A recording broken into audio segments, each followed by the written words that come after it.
Hello guys, welcome back to my channel. আপনারা দেখছেন এই ভিডিওটি দেখার জন্য অসংখ্য ধন্যবাদ।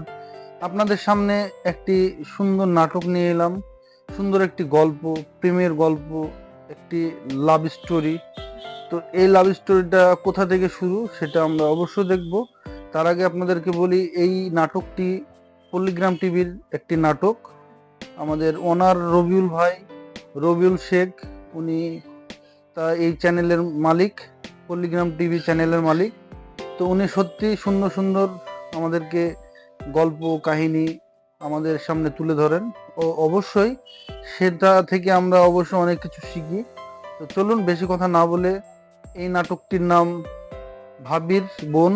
তো এই ভাবির বোন এই নাটকটি একটি রোমান্টিক গল্প হতে চলেছে।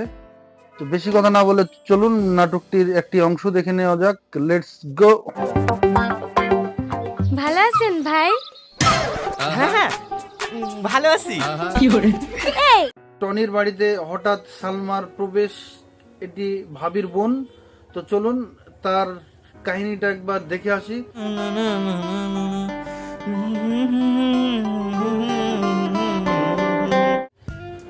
তো বন্ধুরা, বাড়িতে ভাবির বোন এসেছে, তাই টনির খুশিতে আত্মহারা। টনি কি করবে ঠিক পাচ্ছে না। তো টনির মনের ভিতরে ফুরফুরে মেজাজ।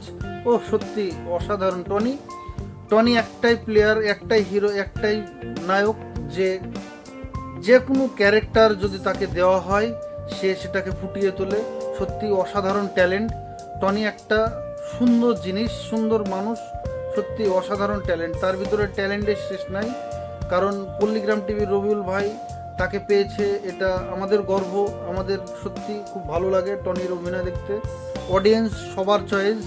তো দেখে নেওয়া যাক টনি এত সেজে গুজে কোথায় বেরোচ্ছে। Let's go. কই সেজেছি? প্যান্ট হাসির ব্যাপার, কারণ তার চেনটায় মারতে খেয়াল নেই। ও সত্যি অসাধারণ। তার ভাবির বোনের সামনে, সালমার সামনে তার প্যানের চেনটাই খোলা আছে। ও কি আফসোস, এ তো কমেডি ব্যাপার হয়ে গেল। সত্যি টনি, তোমার জবাব নেই। চলো নেক্সট ভিডিওটা দেখে নিই। Let's go.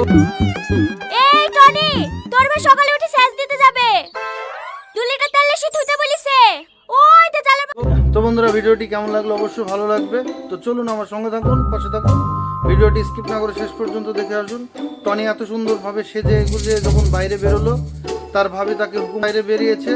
টনির ভাবি তাকে তেল আনার জন্য বলল। তো চলুন। কখন আসলেন? এই তো কিছুক্ষণ হলো। টনির মাথায় যে বাজকা পড়লো, তার সঙ্গে এত সুন্দর জমে উঠছিল এই কাহিনীটা। তার সঙ্গে সঙ্গে তার হবু বর এসে হাজির। ওই কালো জামা পরে আছে না, ওইটা সালমান হবু বল। হবুবার মানে? সালমাকে তার বাড়ি পাঠিয়ে দিয়ে সে একাকী তো হয়েই গেছে। তো সে একাকী জীবন যাপন করবে না, তা সালমার সঙ্গে তার যে মনের মিলটা হয়েছিল সেটা কেউ কাউকে বলতে পারেনি, এবং তারা দুজনা একা একা হয়ে গেল। তো চলুন দেখে নেওয়া যাক একাকী জীবনটা কেমন কাটে টনির। তো লেটস গো। ভাবি, কি হলো? এই গিফটটা সালমাকে দিদিও। কেনে তুই এদিকে সালমার বিয়ে লেগেছে। তো সালমার বিয়েতে টনি যাব না বলছে, তার শরীরটা তো খারাপ, সেটা তো আপনারা দেখলেন। তো চলুন তার ভাবির হাত দিয়ে কি পাঠালো, সেই গিফটটি কি ছিল। তো চলুন দেখে নেওয়া যাক নেক্সট ভিডিওটি। Let's go.